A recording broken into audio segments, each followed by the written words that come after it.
Gloire à Dieu. Chers frères et sœurs, je vous salue tous dans le beau et précieux nom de Jésus-Christ notre Seigneur. Je voudrais faire un petit rappel. C'est vrai que les mamans, les sœurs rendent beaucoup de services, de sorte que on ne les oublie jamais. Un jour comme le 28 mai, c'est à l'unisson que nous leur avons souhaité bonne fête des mères. Seulement, nous oublions parfois que quand on a une mère, on a aussi un père. Et que 3 semaines après la fête des mères, il y a une autre fête. Je voudrais donc, avec votre permission à tous, souhaiter à tous les papas qui sont ici et à tous les papas qui ne sont pas ici, qui sont ailleurs, une bonne fête des pères.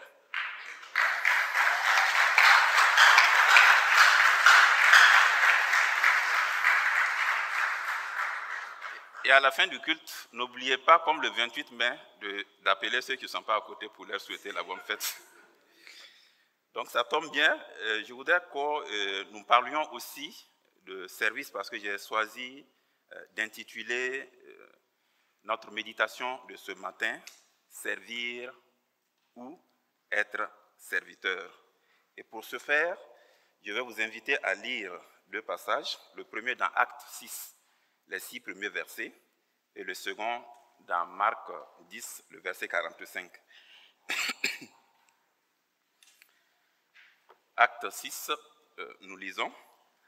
En ce temps-là, le nombre de disciples augmentant, les hellénistes murmurèrent contre les Hébreux, parce que leurs veuves étaient négligées dans la distribution qui se faisait chaque jour. Les 12 convoquèrent la multitude des disciples et dirent « Il n'est pas convenable que nous laissions la parole de Dieu pour servir aux tables. C'est pourquoi, frères, choisissez parmi vous 7 hommes de qui l'on rende un bon témoignage, qui soient pleins d'Esprit Saint et de sagesse, et que nous chargerons de cet emploi. Et nous continuerons à nous appliquer à la prière et au ministère de la parole. » Cette proposition plut à toute l'assemblée. Ils élirent Étienne, homme plein de foi et d'Esprit Saint, Philippe, Procor, Nicanor, Timon, Parménas et Nicolas, prosélyte d'Antioche. Ils les présentèrent aux apôtres qui, après avoir prié, leur imposèrent les mains. Nous lisons dans Marc 10, le verset 45 dit ceci. « Car le Fils de l'homme est venu, non pour être servi, mais pour servir et donner sa vie comme la rançon de plusieurs. » Prions le Seigneur. Seigneur notre Dieu, nous te louons pour ta bonté et pour ta miséricorde. Dans ta fidélité, Seigneur, toi qui ne changes pas, tu les as encore renouvelés pour nous ce matin. Père de gloire, quand tu as envoyé ton Fils Jésus-Christ sur cette terre, c'est par amour qu'il s'est mis au service de chacun de nous en donnant sa vie à la croix. Et en revenant à toi, Seigneur, il nous a confié l'œuvre que tu lui avais confiée, Seigneur, afin que nous puissions la continuer avec lui. Excellent Père de grâce, c'est dans ta sainte présence que nous nous tenons en ce moment. Et nous voulons te dire merci pour ta fidélité. Merci pour ton amour. Merci pour ta parole au travers de laquelle, Seigneur, tu nous instruis, tu nous enseignes, tu nous donnes notre pain quotidien. Seigneur, que par ton Saint-Esprit, tu puisses toucher tous les cœurs ici présents ce matin, Seigneur, et y déposer ce que tu as préparé pour chacun d'entre nous. Nous te l'avons demandé dans le nom de Jésus, notre Seigneur. Amen. Chers frères et sœurs, ce passage d'Actes que nous venons de lire nous parle de l'institution des diacres et partant des diaconesses. Je ne suis pas grécophone, mais diacre est un mot dérivé d'un verbe grec, diakonos, qui signifie servir.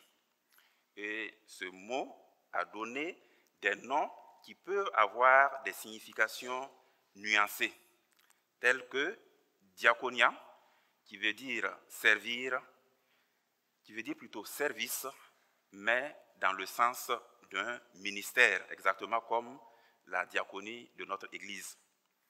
Il y a aussi diaconéon, qui veut dire serviteur, dans le sens de domestique, de subordonné, ou même d'esclave, ainsi que Paul y fait allusion quand il dit « Bien que je sois libre à l'égard de tous, je me suis rendu le serviteur de tous afin de gagner le plus grand nombre. » Alors, pourquoi le choix de ces premiers disciples, de ces premiers diacres? Pourquoi l'institution des diacres? Le texte de Acte 6 que nous avons lu nous donne au moins 3 raisons. D'abord, l'effectif augmentant des disciples. Si nous nous rappelons, rien que le jour de la Pentecôte, le nombre des disciples avait augmenté d'environ 3000 personnes. Et les Écritures nous disent que le Seigneur ajoutait chaque jour à l'Église ceux qui étaient sauvés. Si en un dimanche, notre nombre à nous ici augmente de 100 ou de 200, je pense que l'accueil risque d'avoir du souci pour trouver de la place pour tout un chacun. Et si ça continue à augmenter, peut-être que le conseil de l'Église va réfléchir à la manière de résorber ce surplus, peut-être en instituant des annexes ou en instituant d'autres services. Ensuite, il y avait la lourdeur de la tâche des apôtres. En effet, ils avaient, outre la prière, ils s'occupaient du ministère de la parole à travers la prédication et les enseignements. Et enfin, ils avaient aussi le service de table. Tout cela fait qu'ils n'arrivaient plus à bien faire le tout. Et troisième raison, enfin, les hellénistes, qui sont des juifs convertis, mais d'origine extra-palestinienne, parlant le grec, donc la diaspora juive, vont murmurer contre leurs frères hébreux, eux qui sont des juifs convertis, autochtones, parlant à cette époque-là l'araméen.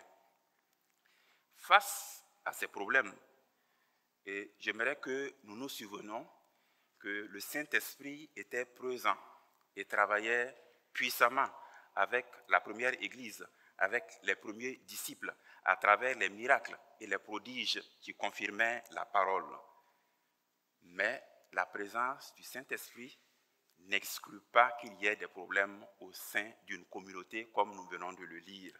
La présence du Saint-Esprit, la marque du Saint-Esprit va se manifester au niveau de la solution, au niveau de la démarche pour trouver la solution.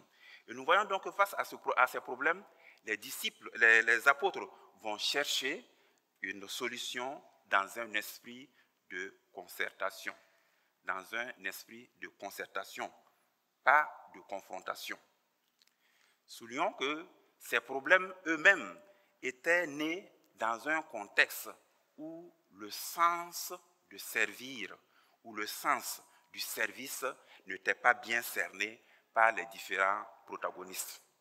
En effet, chez les Grecs, servir avec amour n'était pas répandu. Tandis que chez les Juifs, le sens profond de servir avec amour n'était pas non plus bien saisi. C'est notre Seigneur Jésus-Christ lui-même qui va nous donner cette signification de servir avec amour en le pratiquant, ainsi que Gervais l'a lu tantôt. Mais en Marc 10, au verset 45, il dit ceci: « Le Fils de l'homme n'est pas venu pour être servi, mais pour servir et donner sa vie en rançon pour plusieurs. » Et cela, il le dit après avoir au préalable dit aux disciples: « Si quelqu'un parmi vous veut être grand, il sera votre serviteur. Si quelqu'un parmi vous veut être le premier, qu'il soit votre esclave. » Et là, ce n'est pas une malédiction que le Seigneur prononce. Lui qui nous a appris, qui nous a enseigné à bénir, mais à ne pas maudire, ne pouvait donc que bénir. Et ce qu'il dit ici est aussi une bénédiction.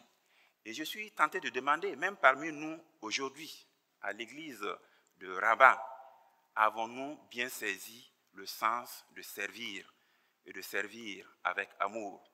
Je dois dire que ce message m'a été un peu inspiré par le pasteur Daniel, une fois que je lui ai raconté une histoire qui m'était arrivée un dimanche matin. J'étais venu parce que je devrais animer le cours d'affermissement, et comme d'habitude, je suis venu un peu tôt. J'avais trouvé Papa Gouli dans la première salle qui était en train de repasser ses habits, et j'ai continué pour jeter un coup d'œil dans la salle où nous nous réunissons. Et ce jour-là, elle était dans un désordre bien organisé. Et j'ai demandé où est-ce qu'on pouvait ranger les choses, et Papa Gouli m'a demandé de mettre ça juste dehors, et il s'en occuperait après. Donc j'ai commencé à sortir, parce qu'il disait qu'ils avaient donné la chambre à une sœur qui avait dormi, qui avait tout laissé dans le désordre et qui était partie.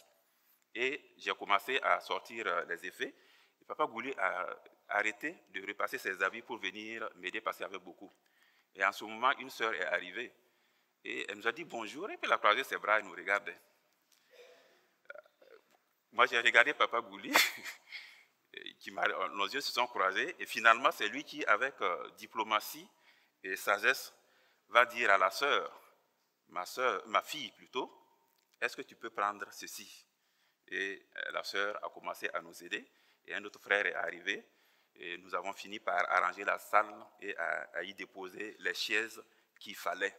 Alors, est-ce qu'à l'église de Rabat, même au sein de nos commissions, est-ce que nous savons servir avec amour? Est-ce que nous ne préférons pas être servis plutôt que d'être celui qui sert? Deux choses, cependant, vont distinguer le serviteur de l'esclave. En effet, on peut se demander, qu'est-ce que servir pour que le Seigneur aille jusqu'à dire que le plus grand doit être serviteur et que le premier doit être esclave? La rémunération et la liberté. Voilà ce qui diffère le serviteur de l'esclave. Le serviteur a une rémunération et il est libre, tandis que l'esclave n'a aucun des deux et que par moment, il doit même sa vie à son maître. Son maître est en même temps le maître de sa vie. En réalité, le Seigneur ne nous regarde pas comme des serviteurs. En effet, dans Jean 15, il dit « Je ne vous appelle plus serviteur, mais ami, parce que le serviteur ne sait pas ce que le maître fait. » Mais il avait appris aux disciples, il nous a appris ce que lui-même il avait appris de son Père. Et après la résurrection, le ton change un peu et l'amour augmente, j'allais dire, parce qu'à la résurrection, il va dire à Marie, va dire à mes frères, là ce sont des frères, que je vais vers mon Père et votre Père, mon Dieu et votre Dieu. Et ainsi que Gervais nous le rappelait tantôt, la Bible nous dit ailleurs que nous sommes ses co-héritiers. Et comme il nous l'a rappelé aussi, nous l'appelons Maître, nous l'appelons Seigneur, et c'est la réalité. Malgré sa seigneurie, malgré sa majesté, il a, par amour, accepté de se mettre au service de tout chacun, de chacun d'entre nous. Donc, quand le Seigneur nous appelle à être serviteurs pour pouvoir être grands, ou à être esclaves pour pouvoir être les premiers, c'est qu'en réalité, il voit en chacun de nous des leaders. il nous invite tout simplement à être des leaders, à assumer notre leadership. N'est-ce pas là une bénédiction? Et si c'est une bénédiction, dis donc à ton voisin, pour le Seigneur, tu es un leader.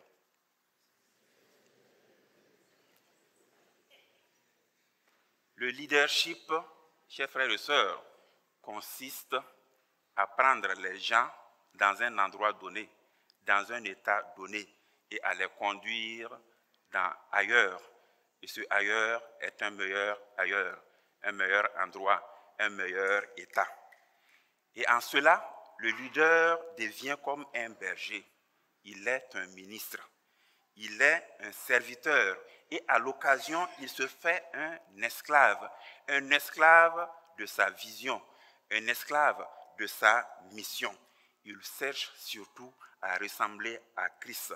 Et son objectif est de servir les frères et les sœurs repartant le corps de Christ, qu'ils soient grands ou qu'ils soient petits. Il ne regarde pas à cela, à l'apparence des gens, mais son objectif, c'est de servir. Et cela a fait dire à quelqu'un que celui qui veut grandir doit toujours avoir envie de servir. Et servir, celui qui désire servir doit être dans la logique d'aller à la suite du Seigneur. Et le Seigneur nous dit qu'il faut que nous nous déchargions d'abord. En effet, nous allons lire dans Matthieu 11, les versets 28 à 30, où il est dit ceci. Matthieu 11, 28. « Venez à moi, vous tous qui êtes fatigués et chargés, je vous donnerai du repos. Prenez mon joug sur vous et recevez mes instructions, car il est doux et humble de cœur. Car je suis doux et humble de cœur, et vous trouverez du repos pour vos âmes, car mon joug est doux et mon fardeau est léger. » De cela, on peut tirer à 3 actions à faire. Allons donc au Seigneur afin qu'il nous décharge de tout ce qui peut nous encombrer ou de tout ce qui peut constituer un obstacle entre lui et nous. Tout ce qui peut nous empêcher d'être disponibles pour servir comme lui-même il a servi. Mais cela implique qu'il y ait un certain degré de renoncement à soi. Ensuite, laissons-nous instruire par lui. C'est une formation qui se veut continue parce qu'elle dure toute la vie. Mais quelqu'un a récemment dit que le problème des chrétiens d'aujourd'hui, c'est qu'il y en a qu'on ne peut pas du tout enseigner. Ils ne se laissent pas enseigner parce que nous sommes prophètes, nous sommes ceci, nous sommes cela, et nous connaissons même plus que nos bergers. Troisièmement, enfin, prenons la charge, le fardeau ou le joug que le Seigneur nous destine. Ne prenons pas ce qui est destiné à autrui. Le Seigneur dit quelque part à quelqu'un, il répond à quelqu'un: ô homme, qui m'a établi pour être votre juge ou pour faire vos partages? Il le dit pas parce que ce qu'on lui avait demandé n'était pas juste. Non, c'était juste qu'on puisse partager équitablement.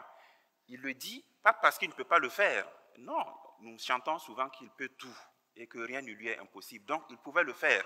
Mais il le dit parce qu'il estimait en ce moment qu'il y avait quelqu'un d'autre qui devait faire ce travail. Quelqu'un d'autre était commis à ce travail. Et nous voyons dans le texte de Actes que parce que les apôtres ont voulu assurer un ministère qui n'était pas le leur, les hellénistes vont murmurer.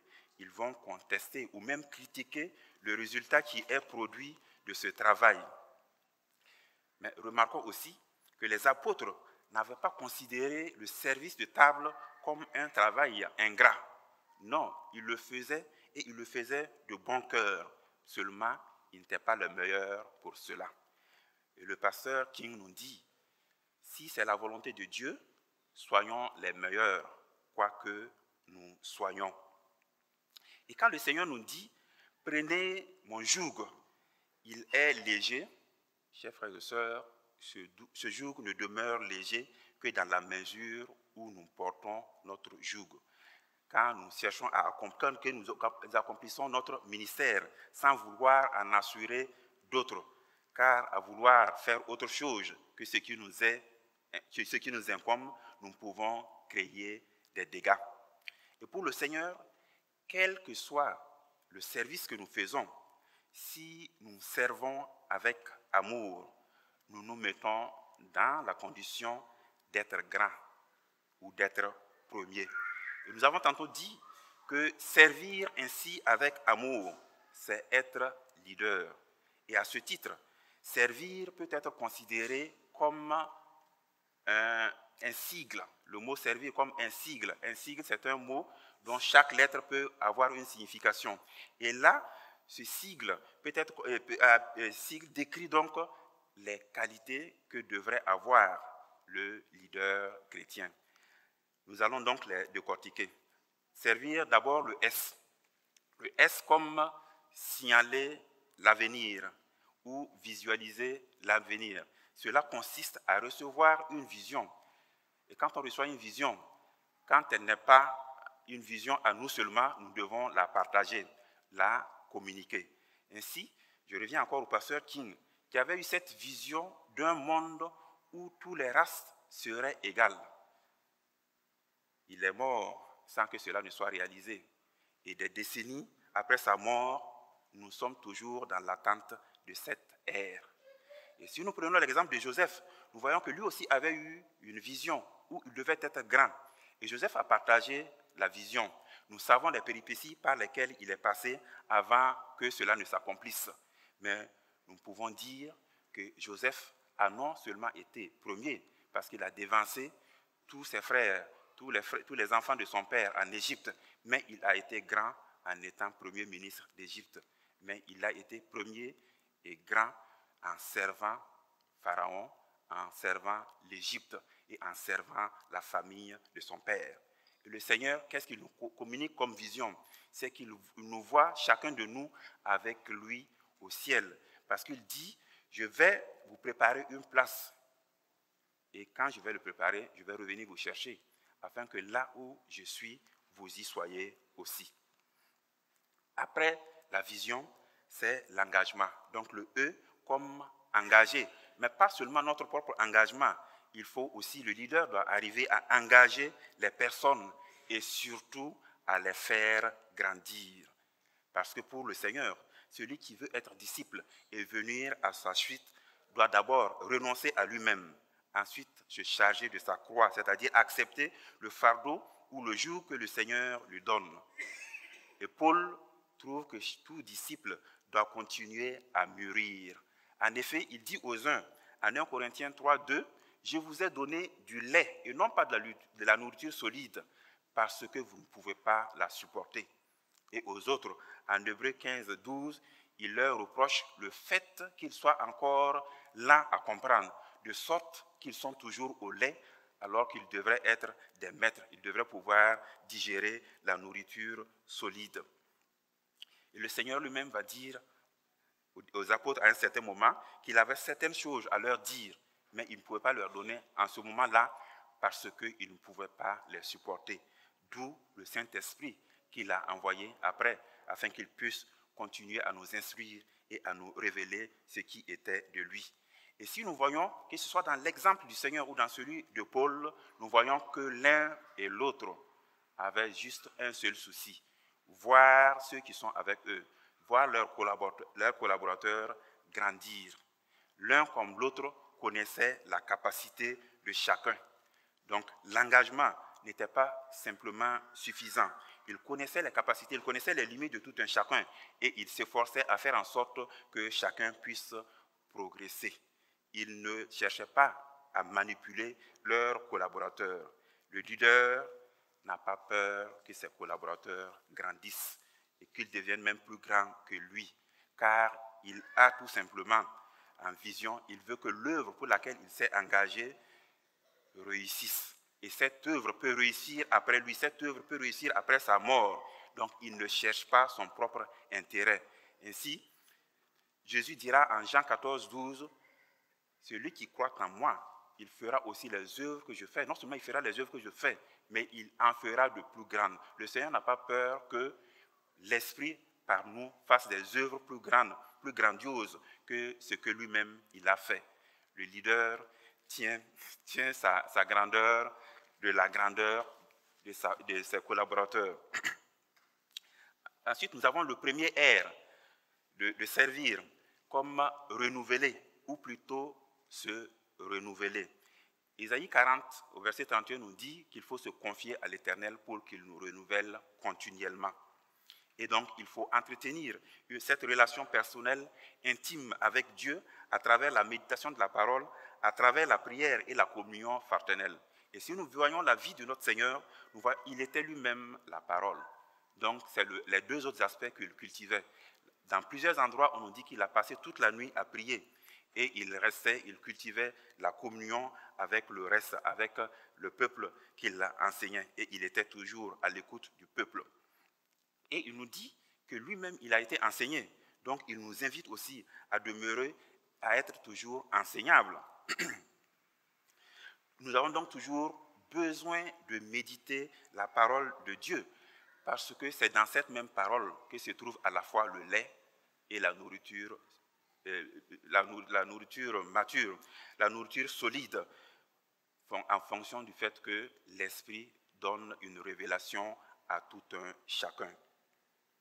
Et c'est en nous confiant au Seigneur, en demeurant dans sa parole, que nous allons demeurer en lui et que nous saurons toujours sa volonté pour pouvoir le réaliser et que le leader lui-même demeurera fidèle à la voie qu'il a tracée, qu'il ne sera pas la proie de l'ennemi.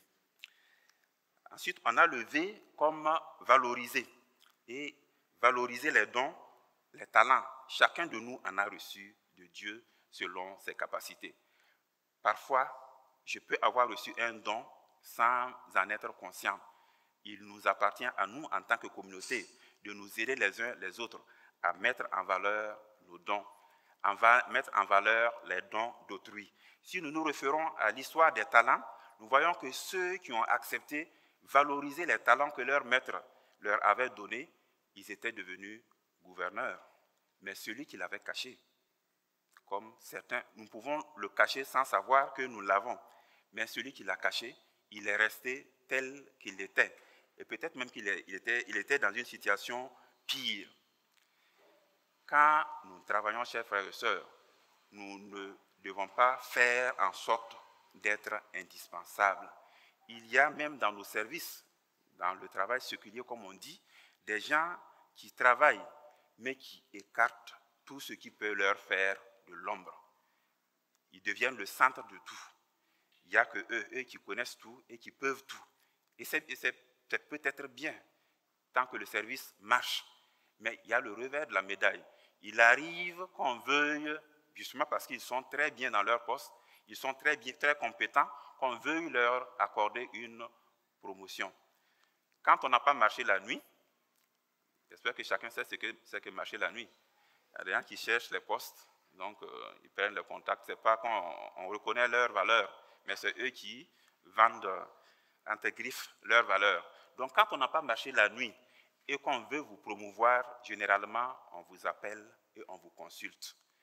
Et à la fin du processus, il y a une question qui peut recaler tout le monde.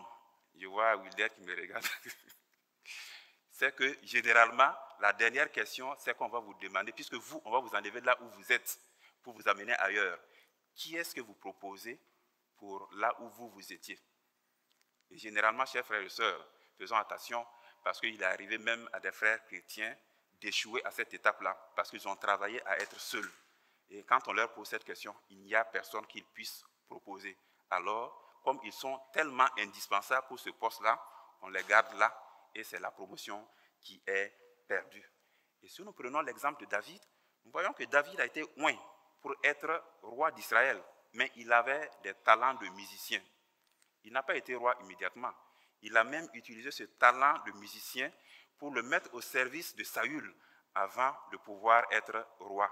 Donc nos talents, nous pouvons les mettre au service de nous-mêmes, nous devons les mettre au service des autres. Ensuite, il y a le « I » de servir. « I » comme incarner. Incarner les valeurs. Et les valeurs ici, nous n'irons pas les chercher loin.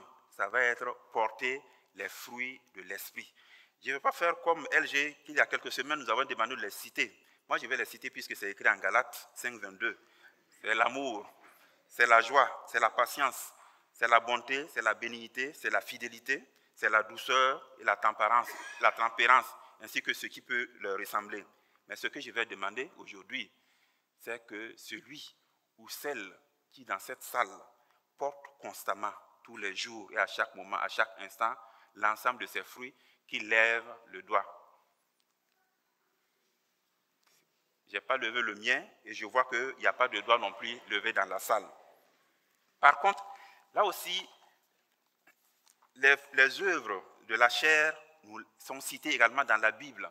Je cite quelques-unes: l'impudicité, l'impureté, la dissolution, l'idolâtrie, la magie, les inimitiés, les querelles, les allogies, les animosités, les disputes, les divisions, les sectes, les envies, et j'en passe, même les excès de table. Dans ça aussi, chacun de nous peut reconnaître ce que nous appelons habituellement notre péché mignon. Et là aussi, je peux demander, celui ou celle qui ne se reconnaît dans aucun de ces trucs qui lève le doigt. Je ne vois toujours pas de doigt levé, moi non plus je n'ai pas levé. Chers frères et sœurs, je vais dire tout simplement que tant que nous serons dans une situation où nous ne portons pas les fruits de l'esprit constamment, où nous n'avons pas cloué définitivement les désirs de la chair, nous avons besoin, ainsi que Gervais nous le disait dans la louange et l'adoration, nous avons toujours besoin de grandir, nous avons toujours besoin de mûrir avec le Seigneur et de faire des progrès avec Dieu. Enfin, le dernier R, le R. R comme retirer, mais plutôt se retirer, c'est-à-dire passer la main. Et là, c'est Jean-Baptiste qui rend bien compte de cette situation quand il dit « il faut qu'il croisse et que je diminue ». Car lui, Jean-Baptiste, avait une mission qui se voulait transitoire entre la dispensation de l'ancienne alliance et celle de la nouvelle alliance. Sa mission était donc limitée dans le temps et j'ajouterai même dans l'espace. Et le Seigneur va lui-même dire aux disciples: il vous est avantageux que je m'en aille, car si je ne m'en vais pas, le consolateur ne viendra pas. Mais si je m'en vais, je vous l'enverrai. Il vous est avantageux. Le Seigneur était dans la situation où il devrait se retirer momentanément de cette terre. Quand l'esprit de servir, quand nous avons l'esprit de servir et de servir avec amour, nous savons et nous saurons toujours que là où nous irons, que là où nous serons, ce sera toujours pour servir. Et l'œuvre de Dieu en ce moment, nous pouvons la concevoir comme une course de relais. Et une course de relais, il y a deux choses. Il faut courir vite et transmettre le témoin à temps. Parce que quand on mord la zone dans laquelle on doit transmettre le témoin, on est disqualifié. De telle sorte que dans cette course, nous devons même avoir le souci de transmettre le témoin à temps. Ainsi, le Seigneur a dit à Pierre: paie mes brebis, pendant qu'il était encore avec les apôtres, avec les disciples. Mais il savait qu'il fallait qu'il passe la main. Et Paul va dire: j'ai planté, Apollos a arrosé. Et moi, je peux ajouter: X a sarclé, Y a élagué, Z a récolté, et nous tous, nous avons mangé. Mais c'est Dieu qui a fait croître. Et c'est en réalité ce que Paul faisait. Les Écritures nous disent que Paul a implanté plusieurs églises, mais elles ne nous disent pas que Paul se soit attaché à une église en particulier. Certes, il passait toujours la main à ses collaborateurs. Il s'enquérait toujours des nouvelles de l'église. Il passait parfois leur rendre visite. Il leur écrivait des lettres, soit pour s'enquérir, soit pour redresser ce qui ne marche pas. Mais il passait toujours la main. Notre ministère, donc, sur cette terre, a des limites. Ces limites peuvent être temporelles. Ces limites peuvent être spatiales ou autres. Ne pas l'outrepasser, c'est être obéissant, c'est obéir. De cette obéissance qui vaut mieux que les sacrifices. Pour terminer, je dirais que le but de notre vie chrétienne, comme nous le savons, n'est pas d'être sauvé, mais de ressembler à Christ. La parole nous dit en effet que ceux qu'il a connus d'avance, il les a prédestinés à être semblables à son Fils, afin que son Fils fût le premier-né entre plusieurs frères. Donc nous devons ressembler au Seigneur. Et le Seigneur nous dit qu'il est venu non pas pour être servi, mais pour servir. Ce que nous demande, c'est de demeurer en lui, afin que lui-même puisse demeurer en nous. Et Jean précise que celui qui demeure en Christ doit marcher comme Christ a lui-même marché. Or, effectivement, Christ a servi. Et en cela, chacun de nous peut lui ressembler. On peut donc conclure une dernière fois avec Martin Luther King en disant que tout le monde a sa grandeur, car chacun peut servir. Que Dieu nous bénisse.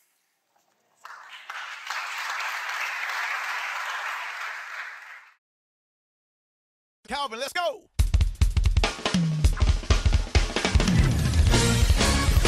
Woo! Yeah. This song right here, we coming out past